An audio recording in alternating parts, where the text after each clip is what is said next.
ज्ञान मंथन में आप सभी का हार्दिक अभिनंदन करते हैं। मैं हूं सुबोध और दोस्तों आज के अपने इस वीडियो में हम आपको चाणक्य नीति का तीसरा अध्याय बतलाने वाले हैं। तो चलिए दोस्तों बतलाते हैं आपको कि चाणक्य नीति के तीसरे अध्याय में आचार्य चाणक्य क्या क्या लिखते हैं। आचार्य चाणक्य कहते हैं, इस दुनिया में ऐसा किसका घर है जिस पर कोई कलंक नहीं? वह कौन है जो रोग और दुख से मुक्त है? सदा सुख किसको रहता है? आचार्य चाणक्य आगे लिखते हैं, मनुष्य के कुल की ख्याति उसके आचरण से होती है। मनुष्य के बोल चाल से उसके देश की ख्याति बढ़ती है। मान सम्मान उसके प्रेम को बढ़ाता है और उसके शरीर का गठन उसे भोजन से बढ़ता है। आचार्य चाणक्य आगे लिखते हैं, लड़की का ब्याह अच्छे खानदान में करना चाहिए। पुत्र को अच्छी शिक्षा देनी चाहिए। शत्रु को आपत्ति और कष्टों में डालना चाहिए एवं मित्रों को धर्म कर्म में लगाना चाहिए। आचार्य चाणक्य आगे कहते हैं, एक दुर्जन और एक सर्प में यह अंतर है कि सांप तभी डंक मारेगा जब उसकी जान को खतरा हो, लेकिन दुर्जन पग पग पर हानि पहुंचाने की कोशिश करेगा।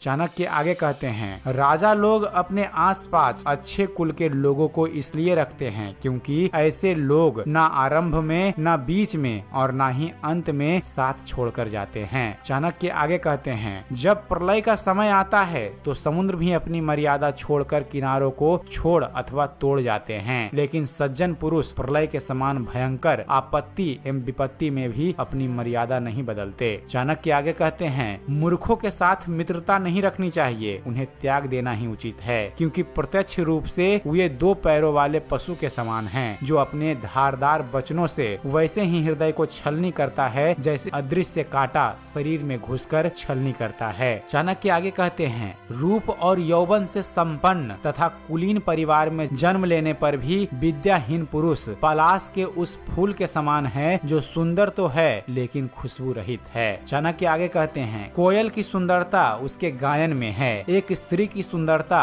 उसके अपने परिवार के प्रति समर्पण में है, एक बदसूरत आदमी की सुंदरता उसके ज्ञान में है तथा एक तपस्वी की सुंदरता उसकी क्षमाशीलता में है। चाणक्य आगे कहते हैं, कुल की रक्षा के लिए एक सदस्य का बलिदान दें, गांव की रक्षा के लिए एक कुल का बलिदान दें, देश की रक्षा के लिए एक गांव का बलिदान दें, आत्मा की रक्षा के लिए देश का बलिदान दें। आचार्य चाणक्य आगे कहते हैं कि जो उद्यमशील हैं वे गरीब नहीं हो सकते, जो हरदम भगवान को याद करते हैं उन्हें पाप नहीं छू सकता, जो मौन रहते हैं वो झगड़ों में नहीं पड़ते, जो जागृत रहते हैं वो निर्भय होते हैं। चाणक्य आगे कहते हैं कि अत्यधिक सुंदरता के कारण सीता का हरण हुआ, अत्यंत घमंड के कारण रावण का अंत हुआ, अत्यधिक दान देने के कारण राजा बलि को बंधन में बांधना पड़ा, अतः सर्वतः अति को त्यागना चाहिए। आचार्य चाणक्य आगे कहते हैं, शक्तिशाली लोगों के लिए कौन सा कार्य कठिन है, व्यापारियों के लिए कौन सा जगह दूर है, विद्वानों के लिए कोई देश विदेश नहीं है, मधुभाषियों का कोई शत्रु नहीं। चाणक्य आगे कहते हैं, जिस तरह सारा वन केवल एक ही पुष्प एवं सुगंध भरे वृक्ष से महक जाता है, उसी तरह एक ही गुणवान पुत्र पूरे कुल का नाम बढ़ाता है। चाणक्य आगे कहते हैं, जिस प्रकार केवल एक सूखा हुआ जलता वृक्ष संपूर्ण वन को जला देता है, उसी प्रकार एक ही कुपुत्र सारे कुल के मान मर्यादा और प्रतिष्ठा को नष्ट कर देता है। चाणक्य आगे कहते हैं, विद्वान एवं सदाचारी एक ही पुत्र के कारण संपूर्ण परिवार वैसे ही खुशहाल रहता है जैसे चंद्रमा के निकलने पर रात्रि जगमगा उठती है। चाणक्य आगे कहते हैं, ऐसे अनेक पुत्र किस काम के जो दुख और निराशा पैदा करें, इससे तो वह एक ही पुत्र अच्छा है जो संपूर्ण घर का सहारा और शांति प्रदान करे। आचार्य चाणक्य आगे कहते हैं, 5 साल तक पुत्र को लाड एवं प्यार से पालन करना चाहिए, 10 साल से उसे छड़ी की मार से डराएं, लेकिन जब 16वें साल का वह हो जाए तो उससे मित्र के समान व्यवहार करें। आचार्य चाणक्य आगे कहते हैं, वह व्यक्ति सुरक्षित रह सकता है जो नीचे दी गई परिस्थितियां उत्पन्न होने पर भाग जाए। पहला भयावह आपदा, दूसरा विदेशी आक्रमण, तीसरा